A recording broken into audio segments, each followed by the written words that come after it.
Hi, everyone.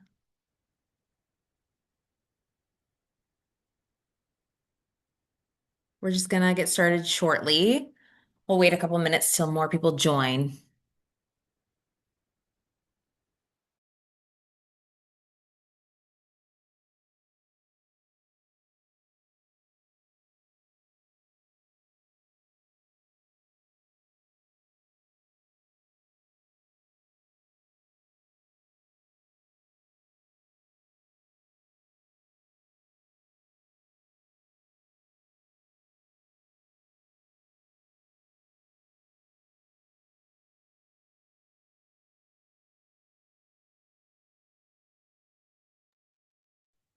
I think we should probably go ahead and get started. Welcome to the webinar this evening. We're excited to have you join us tonight for our webinar on celebrating inclusive teachers as we go into our final week of scheduled celebrations for National Inclusive Education Month. As we gather virtually from across the country, I would like to acknowledge the many Indigenous lands we are joining from today. From coast to coast to coast, we recognize the ancestral and unceded territory of all the Inuit, Métis, and First Nations people that call these lands home. In our work for inclusive education, we recognize the historical and ongoing impacts of colonization. We are grateful for the opportunity to learn and work together in a spirit of reconciliation. Inclusive Education Canada advocates that schools and classrooms within education systems create inclusive, welcoming, and supportive learning environments for all students. We are grateful to be joined by our amazing guests this evening to share their stories on making inclusion real. Andrea, our facilitator, will spend about 15 minutes with each guest, and then we will have question time at the end to answer anything that you are wondering. So please use the Q&A function to submit your questions. Let's start with some introductions to our guests and facilitator. Andrea, would you like to start? Thank you, Charlotte. My name is Andrea Cameron. I'm the Executive Director of Inclusive Education Initiatives at Inclusion Canada, and I'm also a teacher, 25 years of teaching experience, and a parent as well. So, Sophie? Good evening, everyone. My name is Sophie Pitre. I'm a high school teacher with high school math teacher in the Bathurst area and former school principal. I've had the privilege of working at the classroom, school, and system levels to support inclusive practices. Inclusion has shaped my work for many years, and I'm grateful to share some reflections from both leadership and lived classroom experience tonight. Thank you.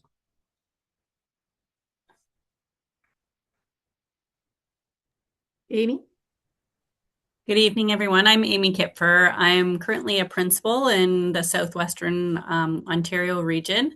I've been an educator for 20 years, and I spent a good chunk of my time working at the district level, transitioning our school board from a non-inclusive school board to a fully inclusive school board, and then have gone into administration since. So I'm happy to join everyone tonight.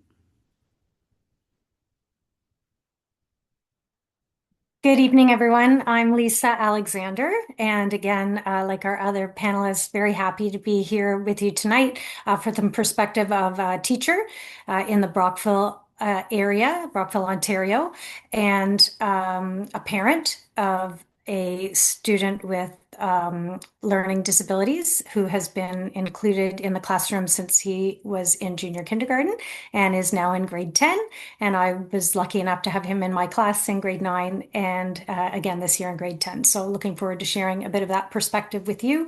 And involved with Inclusion Canada, just very fortunate to have participated in a few of their webinars and learned quite a bit from them as an organization, and also know Andrea Cameron quite well. So inspired by her leadership with that. Thank you, everybody, and welcome. So, what an honor it is that we have three educators here this evening who've agreed to talk with us about their experience with inclusive education. So, they've spent their careers doing the deeply meaningful work of teaching children and youth. They have spent their careers doing this hard work because teaching is hard work. But time and again, teachers choose the work because they choose the well-being of their students. The educators we're speaking with tonight, as I said earlier, they choose this work. They show up every day for the kids, doing their best to make sure everyone belongs. They all have inclusive mindsets in both philosophy and practice. We all work in imperfect systems, but we're here tonight to talk about what works well even within those systems. And this is one way that change happens. By carving out our inclusive experiences for children, we are creating a path for others to follow. We aren't here this evening to imply that we have all the answers. We're here to reflect on what is working, as I said, and what we're proud of and what we'd like to do better. We're here in the spirit of curiosity and with the hope to expand our understanding of inclusive education. So as inclusive educators, we know that our fellow staff members, students, and community members learn from us when we create communities of belonging. We know that our students are watching us to see who we welcome and who we value. So welcome tonight, everyone. So I'm going to start off tonight talking with Lisa Alexander. And so as Lisa mentioned, we have quite a history of teaching together. We met in 2001 when I was hired to teach at the school where Lisa was. And we like to joke that we became friends because we ended up on a road trip to Prince Edward Island together and talked from Brockville all the way to PEI and had an ill-fated camping trip in between. So that solidified our friendship. And what's really special about our friendship is when my son was born in 2006, and we realized right away that he was going to have a lot of medical challenges, a lot of disability-related challenges. And Lisa would come over to my house I think it was every Wednesday night, wasn't it? To cook dinner together and hang out with me and just be a friend through a really difficult time. And then when her son was born, he also had some similar challenges to my son. Both of our children have quite significant epilepsy. And so we've been able to lean on each other, both as friends and educators all these years. So it's a really special connection to have. And furthermore, we became involved in our local association, the Brockville and District Association for Community Involvement, where we're both on the board and we are on the local education committee. So we've been working in our area to promote inclusion, both for our own children and everyone else's, trying to extend the benefits because we've seen those benefits firsthand. So I think that, if we were to start off talking, we've both had the unique challenge of teaching our own children. So over the years, we've been promoting inclusion, and then all of a sudden your own child is now in your class and you have to practice what you've been preaching. So I think I would start off, maybe Lisa, if I could ask you, and then maybe I'll add to it after, like, what was it like teaching Owen, your son? Yeah, exactly, Andrea. And I think our stories differ just a little bit in that, especially with the high school experience, there had been some other teachers who had quite a lot of interaction with Kieran and had been their teachers before you were. Conversely, with Owen, I had him, first period of the day, first semester of grade 9. And I really did see it as a unique opportunity for me to try some new things and put into practice what I had always hoped and envisioned for Owen.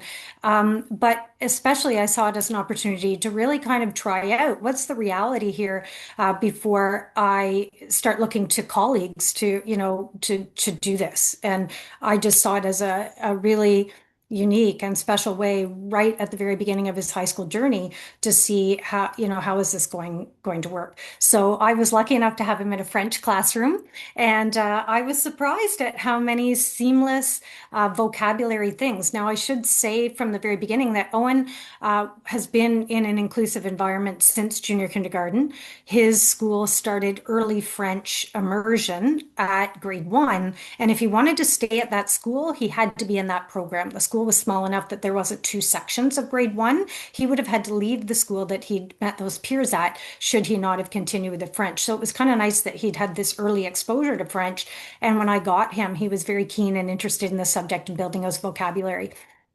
So at first I was a bit nervous. How am I going to do? This is a course that I'd taught several times before and had sort of a certain way of doing it that I thought worked really well. And then how was I going to, find these moments and find these entry points for Owen, who was significantly below grade level.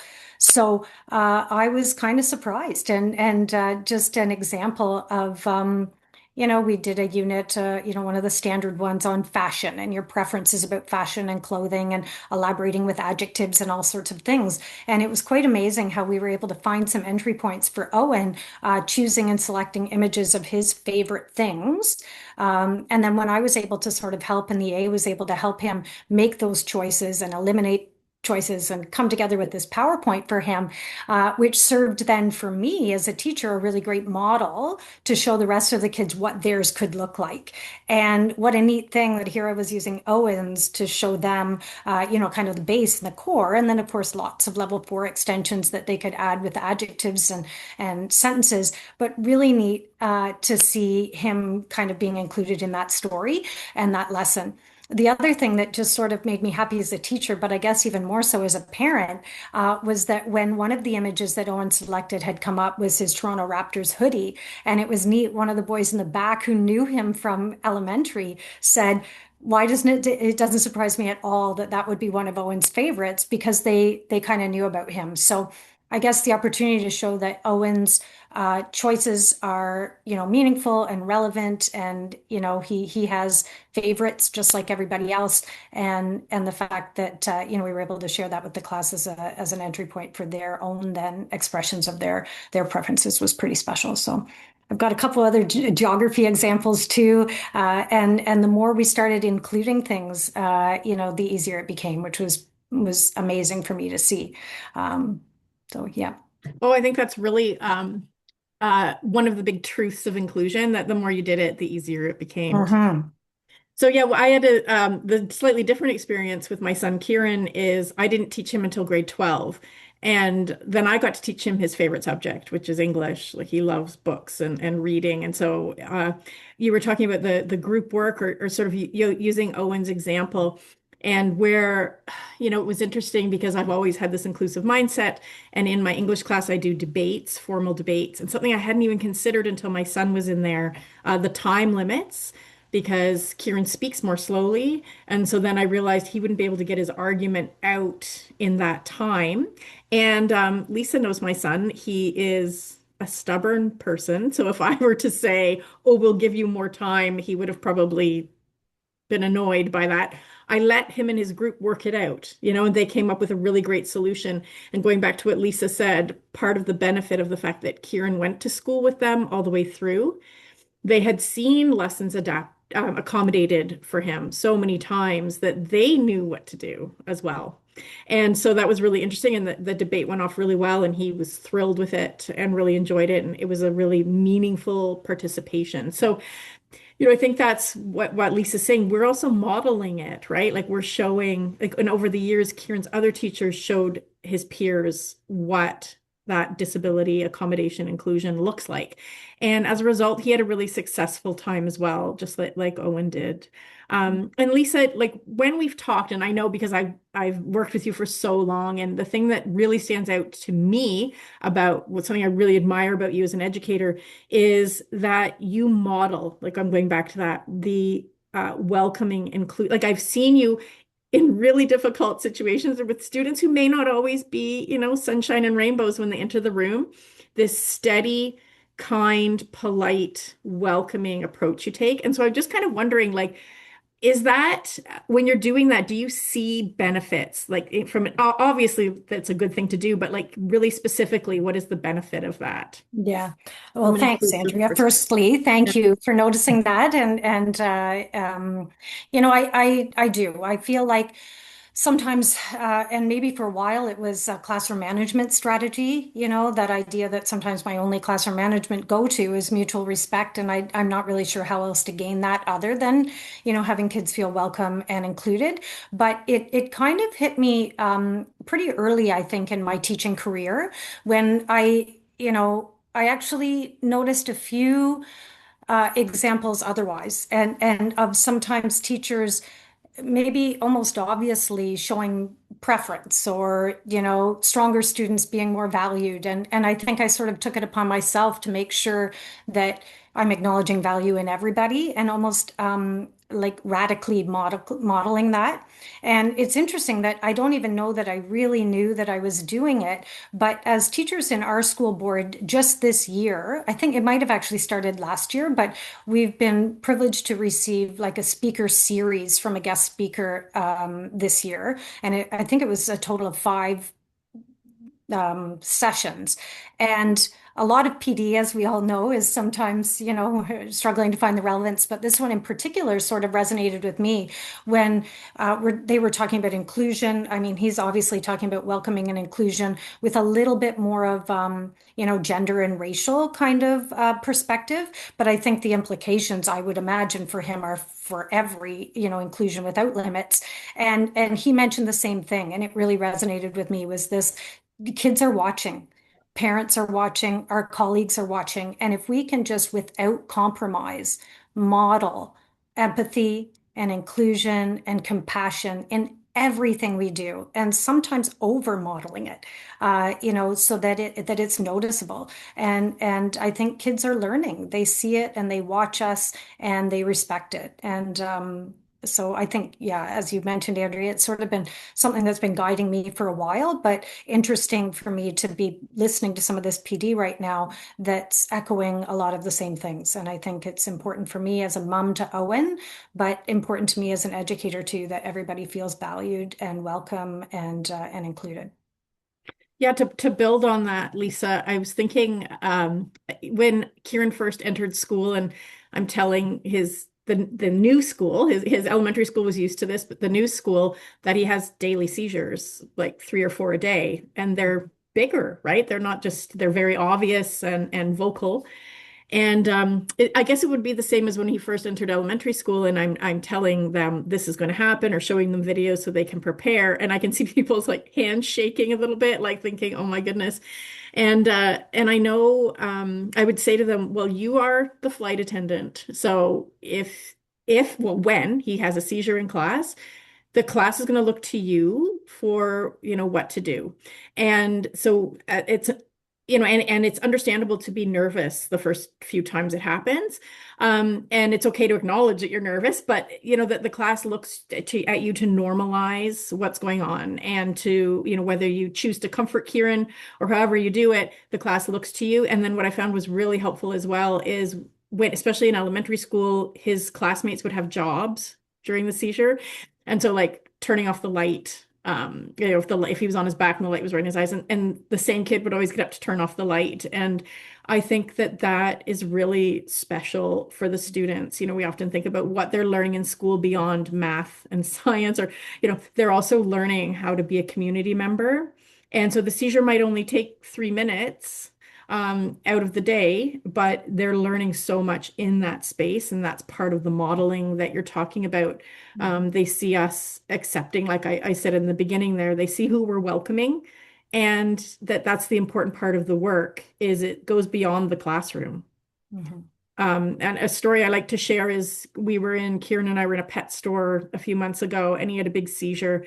And the woman who was working there, I said, "Oh, I'm always so afraid someone's going to call an ambulance and complicate our day." And I'm like, "It's fine. This is very typical." And she said, "Oh, I know. I went to school with Kieran, so I know, right?" And I had actually forgotten that she went to school with him. So I think that speaks to why inclusion is so important, that they're learning so much more than the academic subject. Mm-hmm. Okay, so Lisa, do you have you gave the example of the using Owen's PowerPoint as an example.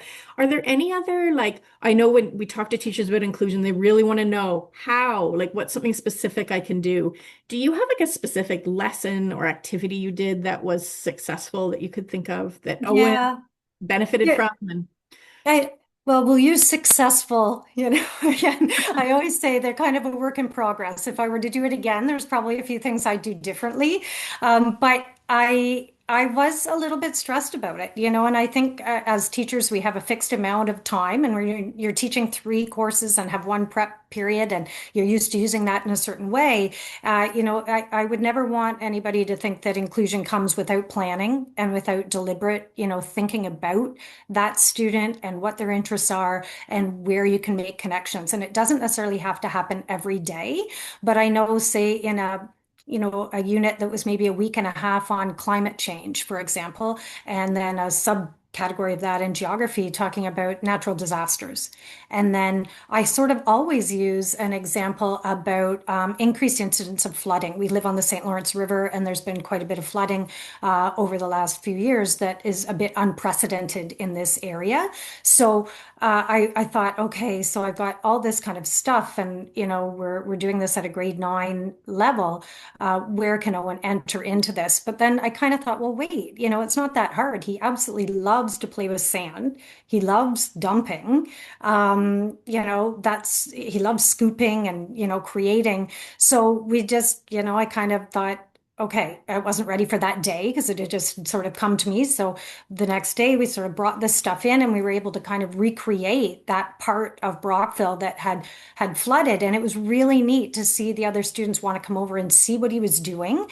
And the fact that it was directly related to, would it be a great activity for every grade 9 to do? Maybe not, but there was some kinesthetic learners in there, some learners that were a little weaker in French, where Owen was practicing some of the core vocabulary because it was geography in French.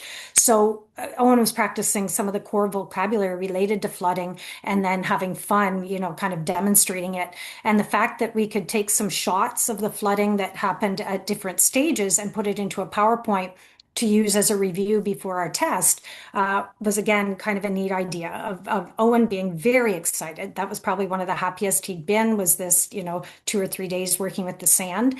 And then spinning off of that was another really easy activity with melting ice and the Arctic ice melts and rising sea levels and things that were kind of coming as consequences of that. And Owen was able to, with the help of a peer, kind of measure the different water levels as the ice was melting over a 2-day period. And again, kind of a neat way for him to be included when he would see himself reflected on the PowerPoint. It seemed to bring him joy, and everybody else was included, and kind of watching that, and it just seemed to remind the kids that even though he's not working on the exact same thing, it's still geography.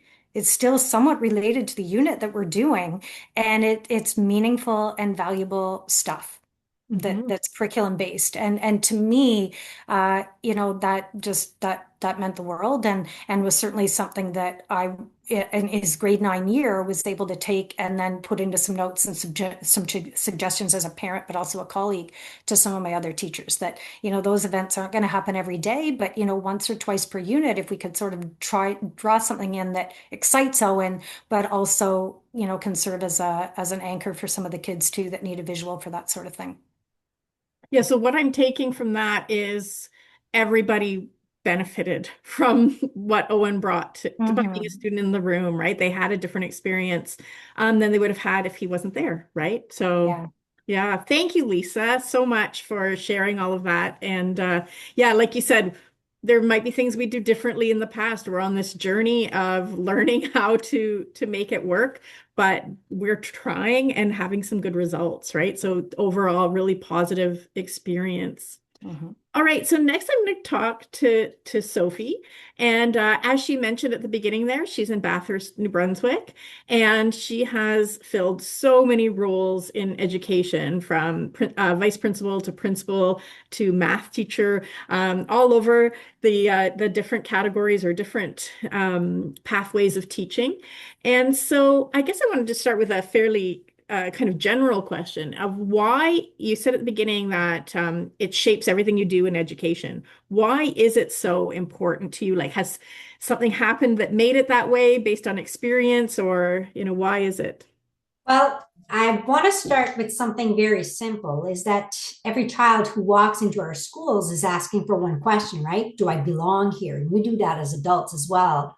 So for me, inclusive education is the answer to that question.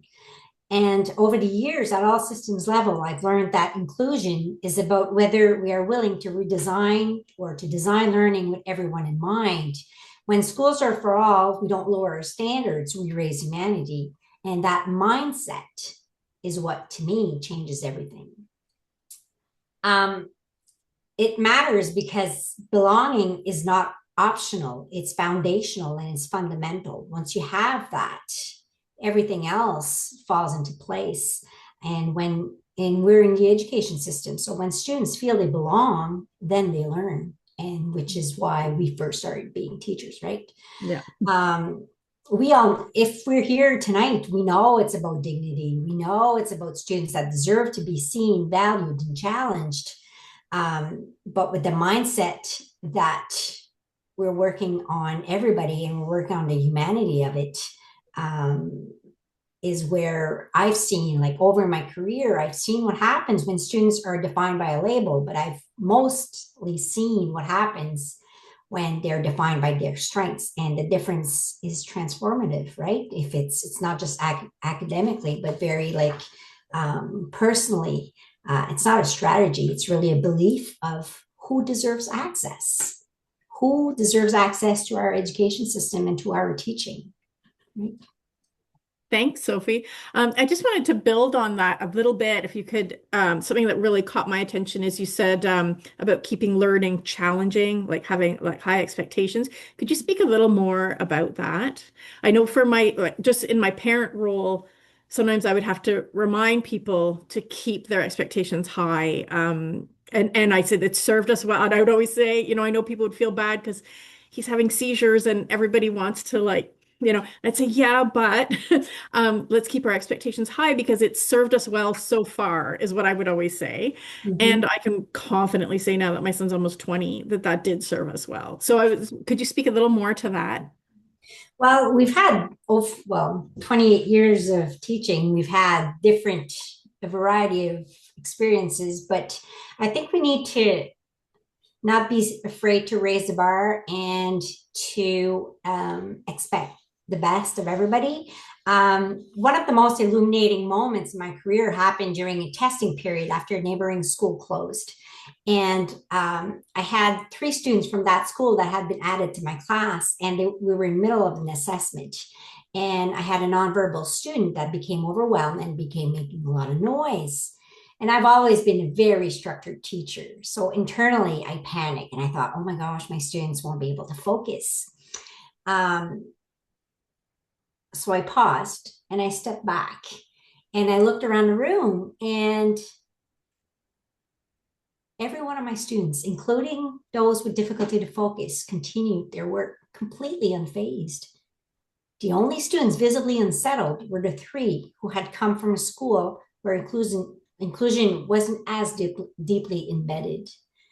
I took those 3 students aside, allowed them to finish in a quieter space, and later we had conversations about regulation, community, and shared responsibility. But by the end of the year, like, those same students were leaders in collaborative learning groups, and they were the ones going to see them to get them to play with.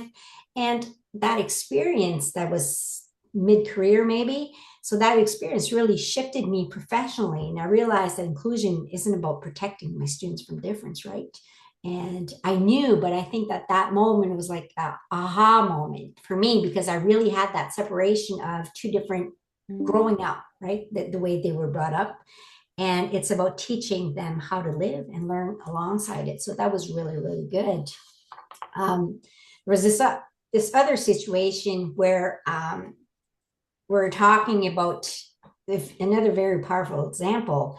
I was sharing to my grade 7s back a few years back about a school and some other school, another school district that I had heard had planned a trip to zoo, and they had realized last minute that it wasn't wheelchair accessible. So they had to try to find a solution, realizing that they either had to cancel, change the activity, or leave a student behind. And I was having a conversation with my classroom. And I said, if I go on a trip with my family, like, I'm not going to leave a child behind. And I was just explaining, because I had this whole lesson plan in my mind. And one student just literally stood up in the classroom and says, whoa, wait a minute.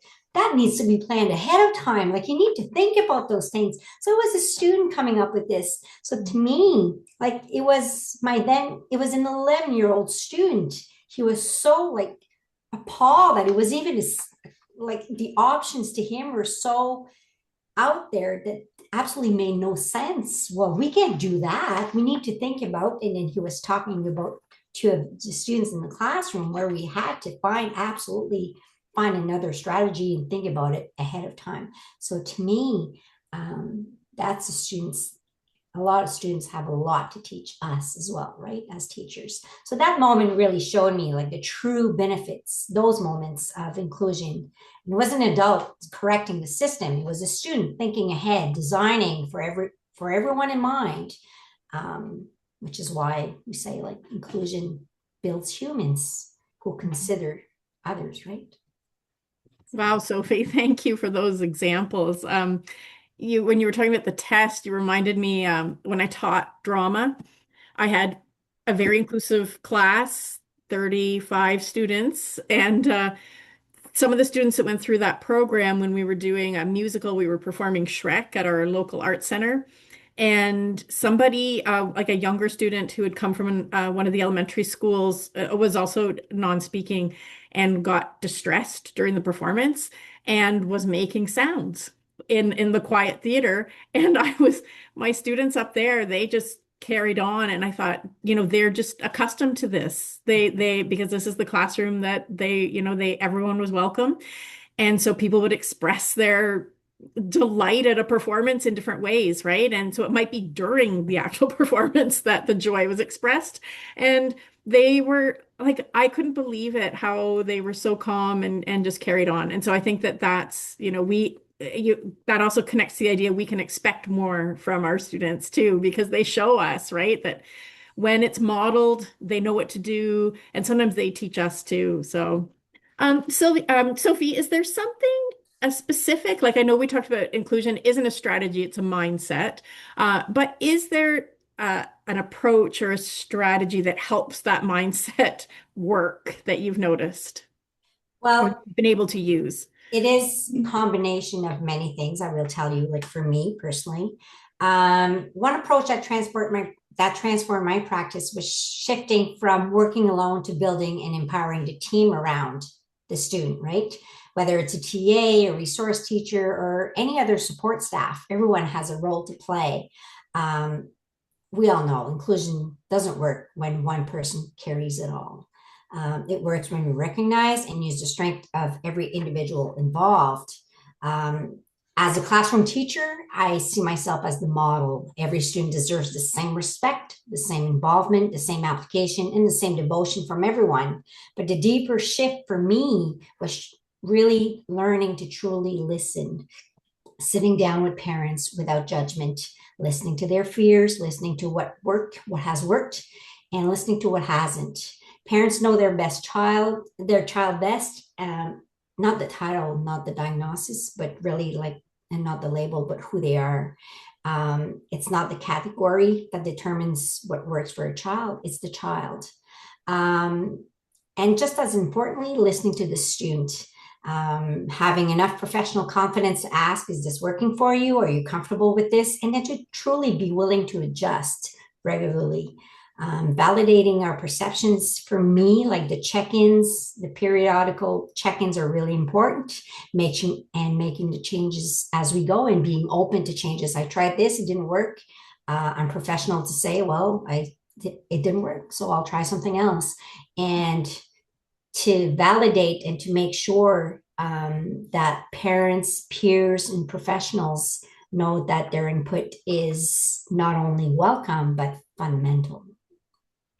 Wow. Okay. So kind of building on that, you said, sometimes things don't work and you have to try something else. I was curious, and I know that educators find this really useful to know, can you think of a specific challenge that you have encountered and maybe how you dealt with that or how you managed it?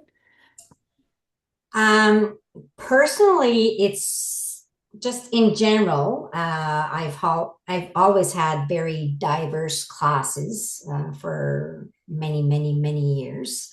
It's just teamwork in general. And sometimes it's just having conversation with the parent or with my team.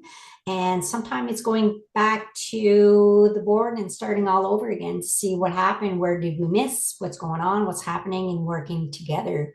And as I said, not to feel alone and to work with your team and to work with everybody's strengths. Yeah, I think that's that team piece is so important. Again, as Lisa knows, having been in the school, I just always said I want every opportunity to be available to my son, the same opportunities as any other student has.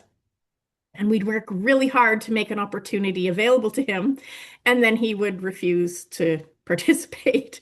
And and I thought, well, so for instance, a school assembly, and he loved them when he was younger. And in his last year of high school, he never wanted to go, and I was so frustrated, and his EA was frustrated. And then we both realized, wait, most 18-year-olds don't want to go. So he was sort of reflecting typical 18-year-old behavior. It's just the difference for us was we had sort of worked hard to make things work for him. And thank goodness he had like the most patient EA who helped him really work through these things, and we tried to find alternatives. But it was also sometimes we would be thinking so much about his inclusion, we'd sort of forget he was also an 18-year-old boy who had opinions. So it was that would be like, I think for me as a parent, one of the challenges is putting all this effort and intentional, planning in, and then to have him say, I'm not going. But that's also, I look back now and laugh. At the time, as Lisa can attest, I didn't laugh, but now in retrospect. Okay, so when, I'm a little in my new role with Inclusive Education Canada, I get very frustrated when I see like on social media or I hear in the media people saying just blanket inclusion doesn't work, right? We've got this statement. So Sophie, to sort of close out, what would you say? How can inclusive educators respond when we hear that? When I hear someone say inclusion doesn't work, I don't hear resistance. I hear fatigue and I hear a lack of support. Often what that statement really means is I don't feel equipped, I don't feel supported, I don't know how to make this work. And the professional is questioning his or her ability. I truly, profoundly believe that inclusion doesn't fail because students are diverse. I refuse to believe that. It struggles. It struggles when adults feel isolated. So instead of debating whether inclusion works, I try to shift the conversation to capacity and strength. How are we supporting teachers? How are we co-planning? How are we sharing the responsibility, which is a very important one? How are we building on the strengths already present in the room, both in students and in staff? Professionals hear a lot, teachers hear a lot about response to intervention, and I always bring back your response to intervene in a situation or to help out does not come with a title. It comes with your capability, your knowledge, your experience. And because inclusion is not about fixing weaknesses, it's about recognizing strengths and designing from there. When educators feel supported and empowered, you can build on strengths, and then inclusion will work. Wow, thanks. Thanks so much, Sophie. I want to write that down. That was really beautifully said. Thank you. All right. Well, thank you so much, Sophie. We're going to move on and talk to Amy now. So Amy's in Stratford, 20 years experience in education. She's currently a vice principal. I have that right? A vice principal? A principal now. That was a principal now. Sorry. Yeah. A principal now. Okay.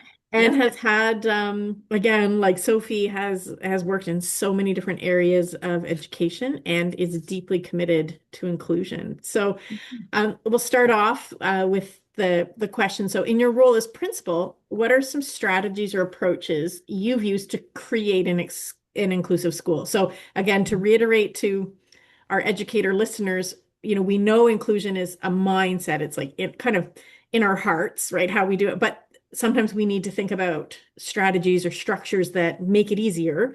And so can you think of some examples?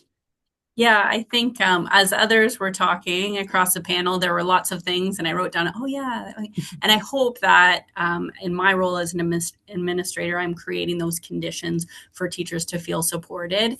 But there were, yeah, throughout everyone's talking, I was thinking about a few things about how I can model and help people have conversations about presuming competence. What does that look like when we're thinking about the curriculum and their entry points? So one of the big ways we facilitate that as an administrator, as teachers, is to have frequent school team meetings for staff so that we're all at the table, the whole team is there, support staff is welcomed. It's organized in a time where people can come and feel like they can offer what they're seeing and how to problem solve together if there are problems, or how to move forward together in the learning. As administrator myself, I try and model it in the way of connecting with all support staff. I deeply believe that support staff are keys to inclusive work in schools, but they also need to be greatly supported. And sometimes they do feel isolated in a school setting. So how do I bring them into the fold and make sure that teachers and support staff are partnering? And part of it is just being able to make room at the table for everyone. So when you start off inclusive practices, a lot of support agencies or things that would have come into maybe a self-contained setting. Now that we're in the regular class setting, how do I help teachers connect with a speech language pathologist or a physiotherapist? How do they get to gain that knowledge and that experience over time with those support services to help round out their programming for the children? And another important thing that I noted was around peer influence, right? So how can we utilize peer influence? Sometimes negatively, people will talk about peers being, kind of having this burden, but I've only seen great success when you allow peers to interact and to motivate children in their learning. And it's amazing when you debrief and reflect with teachers how they start to realize that, and you start building that network of support around students that carry them all the way through. And I heard it through other people talking, all the way through their high school and then out into the community, which is the whole goal of inclusion. Wow. Yeah. Thanks, Amy. Thank you for that. So you had mentioned, and Sophie also mentioned, and then we have Lisa and I here tonight, like that team, the parents are, being involved. So, it was, I don't even want to say it was easier for Lisa and I, being teachers as well. I don't know if it's easier, maybe more convenient because we're already in the building, but still it's really tricky being the parent in the team. So what is the role of parents of children with disabilities in creating inclusive schools? Like, what is our role in your eyes as a principal? Yeah, I think as a school, it's for us to have an open door that's easily, you feel comfortable and easy to walk through. So in our school board, it starts even before the school year begins, and people are valued and paid to do the transition work each school year. So we would have a list of students that would benefit from meeting with the teacher in their new classroom setting, walking through the school, meeting the administrator, and really meeting that team that right off the hop to hear about how the summer went and hear about their child and what we can learn. And we hope that sets us off on a good foot to continue the work all year long, and to have people know that they're welcome to ask questions about the learning, have things perhaps explained. We have a lot of EduSpeak so that you guys would have a leg up in that, but lots of parents might have questions about reports coming home and what does that mean for the long term. So just really helping people feel welcomed and comfortable to move through that journey together. And students with disabilities or challenges may change and grow over the years. So, how do we reconnect and ensure that we are doing the proper programming and support at school as they grow older? I've seen it many times in our schools and would encourage it for others, where we encourage families and siblings to take a leadership role if they so choose on certain days where they celebrate perhaps a specific disability or condition that represents their brother or sister's identity, or if a parent would like to come in and share that message. I just think it kind of brings that whole family and whole school community elevation when we invite parents in to help us on this journey and talk together about how we celebrate everyone and their strengths. Okay, yeah, that's really interesting. That openness. I think something that I see my role at Inclusive Education Canada is kind of bridging the gap between parents and educators. A lot of my friends who are very much outside the school system, if they have a child with a disability, and again, one of my really close friends whose daughter and my son are good friends, she said, "Why do I cry at every school meeting?" And I think I'm really happy to hear when educators see that in parents, that it's hard, and what we want for our kids is really no different than what any parent wants. And we're really just trying to get them to have a good education, right? And so that's really important to know, and that feeling of being welcome, or to share what needs to be shared about our child, as well. Like you said, kids change, and schools can provide, like over the years, the school gave me so many insights into my son as well. Things that I needed to keep in mind or I hadn't thought of as he's growing up, right? So I think that relationship is so important. Okay, so I'm thinking about now your entire school. Like sometimes the language that when people are talking about inclusion, it's like it's too difficult for the school, and this is going to be taxing on the school. I'm hearing that yes, it requires intentional planning and work, but I'm not hearing that from you. That it's No, I'm just sort of curious. How do you see inclusion as benefiting your whole school, yeah, everyone? I think so. It's been a unique journey that I've had the pleasure and honor to witness over the years as we moved our buildings and our system from non-inclusion to fully inclusive. And I think I've picked up so many stories of joy over the years that for me and for those I work with and connect well with in teaching, and what we hope all teachers can be, are people who are proud of themselves, that they've acquired the strategies and had movement and growth with kids that they never imagined they could impact. Like, some of the first times we introduced a kid into a classroom, teachers would be overwhelmed and so worried that they didn't have the skill set to support this child. And then it comes back to the team meetings or the support. When we first started, we had coaches in the classroom, just like you'd see a literacy coach or a math coach. You would have a coach for inclusion, and we would talk through daily challenges and support that staff. And I think that was integral work to then grow it, because once we had a group of teachers feeling confident, teachers love to talk and they spread great things, right? So they'll spread their strategies amongst themselves. And I would say, as an administrator or someone who's followed along educators, I think their skill set has grown. I think their confidence has grown, and they feel better equipped for any child to walk through into their classroom. I think they learn that each child that walks into their classroom with a disability, or what they imagine inclusion kids to be in the beginning, certainly surprise them, because they're all uniquely different. And you get this opportunity to learn and to grow in different ways. So I only think it's strengthened our schools and our system. It doesn't mean it's perfect every day, but I think if we give each other the grace to grow and learn and reconvene and group, then I think it's absolutely possible, and it's definitely needed and required of what I would say families and communities are asking of us today. Okay.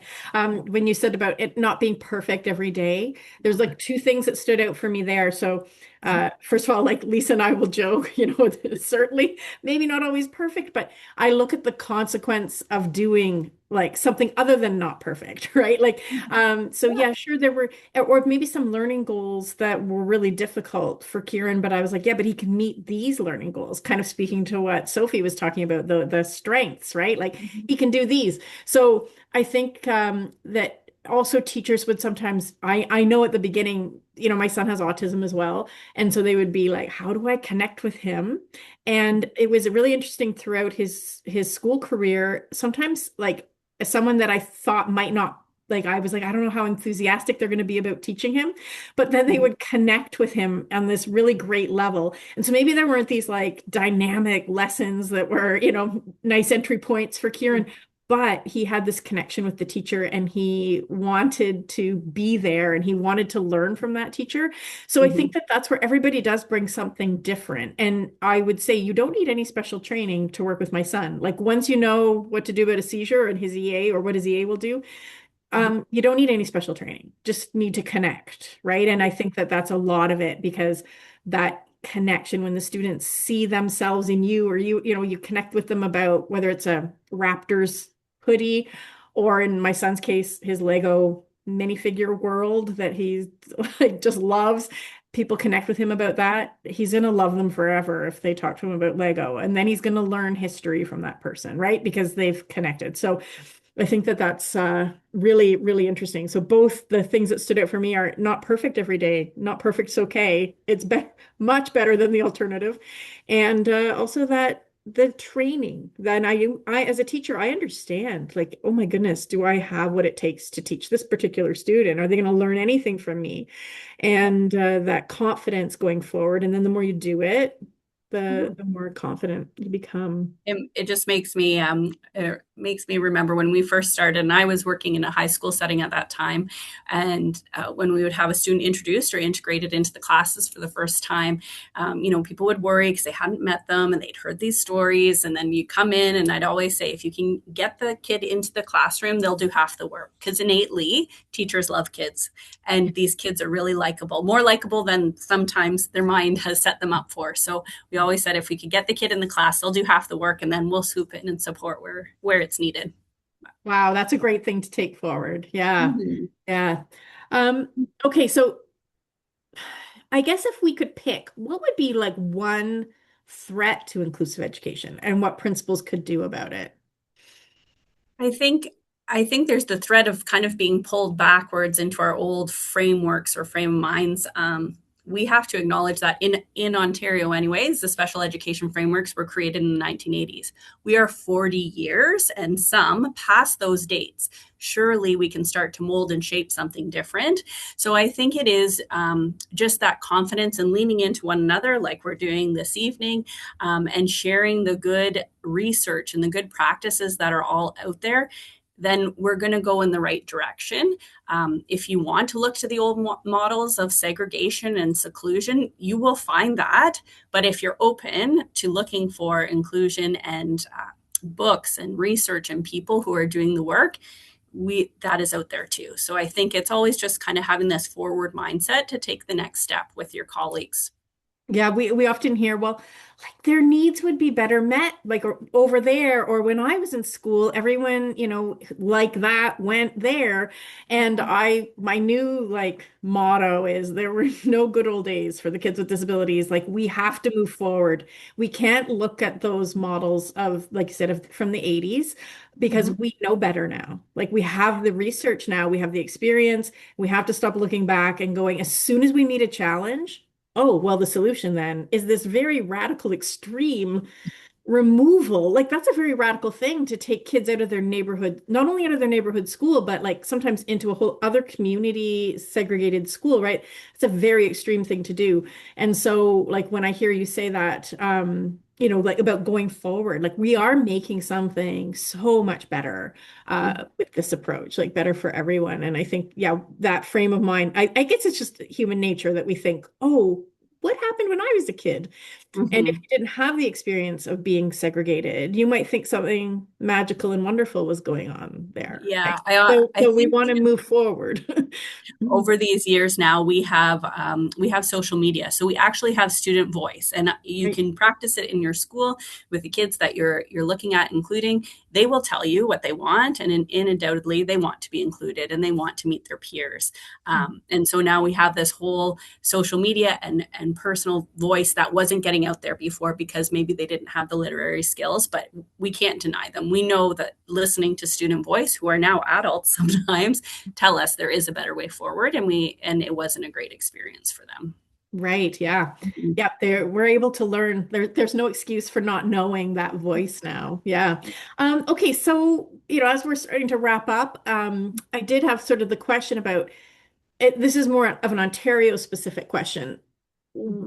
Knowing that we don't have as much inclusion in Ontario as we would like, what do you think would be like a next step to make it a reality in more boards in this province? I think there just has to be kind of the networking and the courage to move forward. It's been a while since I've been in a conference room with consultants and superintendents of special education, but I can tell you when I was, we would get up and do a breakout session on inclusion or share some of our school board's work. And when you got to the question time, there would be very minimal questioning around it. But then as soon as we stepped away from the front or we went for lunch, people would follow us around and say, we believe that too. Like, we want to do that work too, but like, how do you get started and what do you do? So I think it is just having that courage and to build those networks. We are all mandated to move towards a more inclusive model of schooling, and be it racial inclusion or gender or sexuality. This is at the heart of our work. This is what we're called to do, is to help kids learn. So we can't deny those that might have learning difficulties or differences in their learning. Although we did it in the past, it's not the right way to move forward. And I think people know that now, and we definitely have the research to support us in that understanding. So I think we're all called to this work. And it needs to happen. So advocating, but networking, so that we can know what the next right step might be. Okay, that actually we have a couple of questions and comments there, but I was going to like similar to what you just said, Amy. Somebody asked, and I think this is a good question. What can an empathetic, respectful teacher do when they realize like other staff don't share those values, or and anyone could speak to that if anybody had any advice. I'm assuming that's an educator who's maybe feeling alone with their little inclusive heart, feeling alone. I don't know if anyone has any advice there.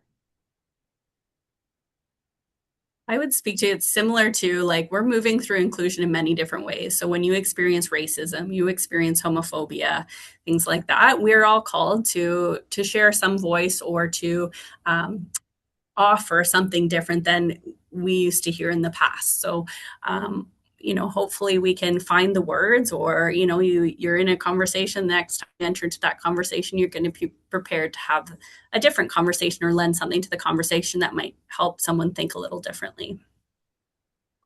Thanks, Amy. Sophie, oh, sorry, Sophie, you go ahead. Can I add to that? Yes. Yeah. I would, because I take in two A's, I'm taking maybe he or she feels isolated, or sometimes it's just frustrating, right? It can be one or the other.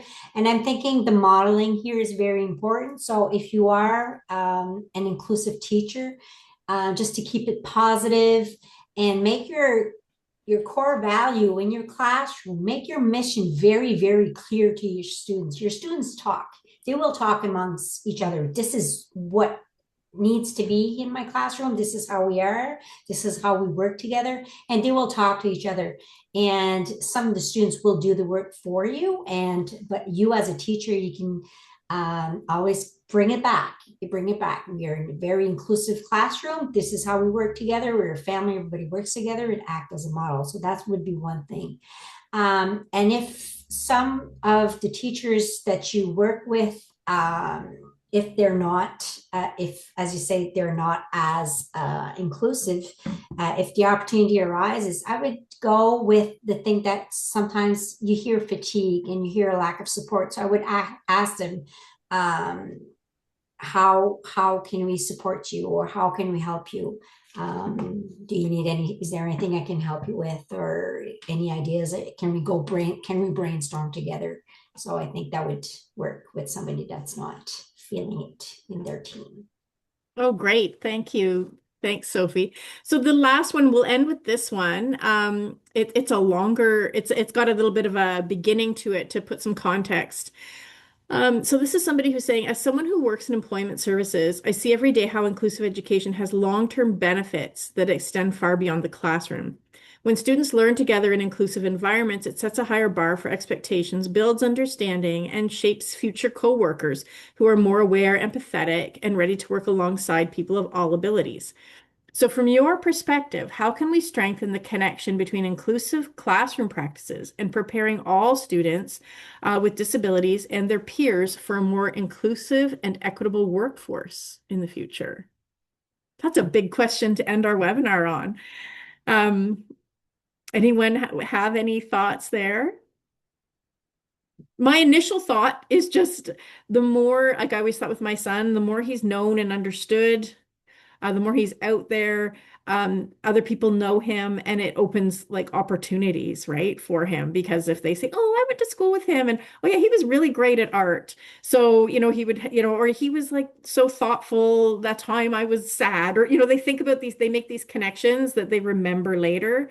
And that can open the door. Like we think about how we all got our first job, it's often through someone we knew, or like a friend's parent had a store. And, we think about how we get jobs. It's that being known in your community. That would just come to mind for me first. I don't know if anyone else would like to add something there. I would just build on that and say, yeah, if we're doing inclusive classrooms and inclusive schools, we're building the next community, which includes working. And you're right, it's that social acceptance and support that might pull them into a work area that maybe they didn't know that they might have been capable for, or their parent thought maybe that wasn't a possibility for them. The big thing we work on in our school board too is those co-op connections, right? So previous to inclusive practice, those students wouldn't gain access to co-op, and now we have very intentional frameworks about matching students with some work and job opportunities through co-op. We could do a whole webinar on that. Yes. It's such an important thing. It's such a great opportunity, and it can sometimes be kind of not used in the best intentional way, and that those work experiences are really important. And we think about as well, I think about work skills, and sometimes with students with disabilities, we automatically think they should learn life skills. Everyone else kind of learns their life skills at home.